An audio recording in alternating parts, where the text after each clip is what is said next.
खबर शामिल करूं था डहर की मासूम मसब लाड़ुक जे वाक़े ख़िलाफ़ सियासी समाजी तंज़ीमनि जे सॾ ते साईं GM सैयद चौक अवामी होटल खां रैली कढी सिविल अस्पताल अॻियां धरणो 2 कलाक न ठाणेस में धरणो हुयो। कारकुननि सिविल अस्पताल इंतज़ामिया जे MS ख़िलाफ़ चिती नारेबाज़ी कई। उन मौक़े ते ख़िताब कंदे अॻवाननि जिस्कम अॻवान फ़क़ीर रमज़ान कलवड़, मीर हसन लाशारी, कमाल महर, नज़ीर शेख SUP अॻवान, इकराम मेतलो, क़ौमी अवामी तहरीक अॻवान तराबशर, जिसाफ़ अॻवान वहीद सिंधी, ज़हूर दादू, शैब सिंधु, लुत्फ़ मियां, शर जावेद मुंशी सामेजो ऐं ॿिनि चयो त ज़िला घोटकी में सुनती इदारा हुअण बावजूदि चङी इस्पताल कोन्हे। हुननि चयो त हेल्थ खाते ज़िला घोटकी में करोड़नि रुपयनि जी बजट हुअण बावजूदि करप्ट इंतज़ामिया हड़प करे इस्पतालनि में ग़रीब माण्हुनि जो इलाज न पियो कयो वञे।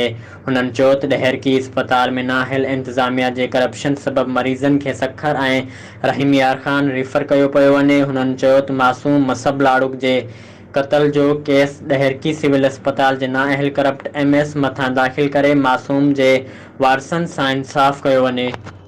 सब के वठी आयो आहियां त ही भी एहतिजाज करे ही मासूम मुंहिंजी झोली में आहे ऐं मां इंतज़ामिया खे चिता ॾियां थो त हिन जेको तव्हां हिते पोस्ट घर ठाहियो आहे सिविल अस्पताल डहरकी खे, इहो पोस्ट घर असां ठाहिण न ॾींदासीं तव्हांखे।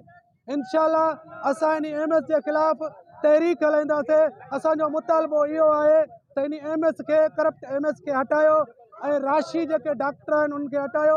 स्टोर में सामान पियो आहे जेको मासूम ॿारनि जो जेको सामान ऐं असांजो रोज़ मरीज़ मरी वञनि था। असांजो मुतालबो आहे राशि MS डहरकी मथां मासूम जी FIR ते लिखी वञे ऐं मनसब जेको आहे त मसब लाड़क खे इंसाफ़ ॾियारण जे लाइ MS सादिक शाह खे हटायो। असांजा चूंडियल नुमाइंदा MP ऐं MNA तक जा निंड में सुतल आहिनि। बराए महिरबानी अस्पतालनि जो बोर्ड लॻाए छॾियो त ही रेफर अस्पतालूं आहिनि, जंहिंजे करे असीं इन करप्ट माफ़िया ऐं हितों जे चूंडियल नुमाइंदनि खे असीं ॿुधाइण चाहियूं था त हाणे घणो वक़्तु तव्हां जूं बदमाशियूं, दादागिरियूं, ठगियूं हाणे यकदम इन अस्पताल में माण्हू पुॼे थो त रेफर कयो।